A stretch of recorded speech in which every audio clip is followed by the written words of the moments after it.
आज म्हटलं चला सासूबाईंना खुश करावं. आता त्यांना खुश कसं करायचं, तर त्या जे कामं करतात ना ते काम आपण करायला घ्यायचं.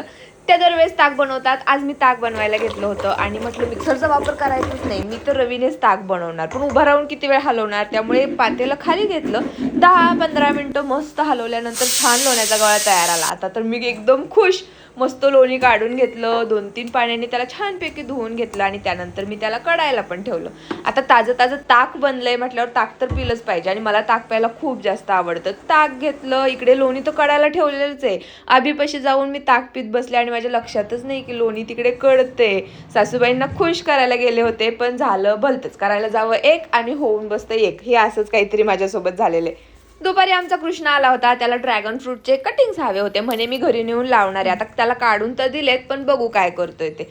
सकाळी आणि संध्याकाळी मी काम करायला एकदम उत्साही असते, पण दुपारी ना माझ्यामध्ये एवढा आळस येतो की मला कोणतंच काम करायला नको वाटतं. संध्याकाळी 4 वाजले की उठायचं, मस्तपैकी फ्रेश वगैरे व्हायचं आणि पुढच्या कामांना लागायचं.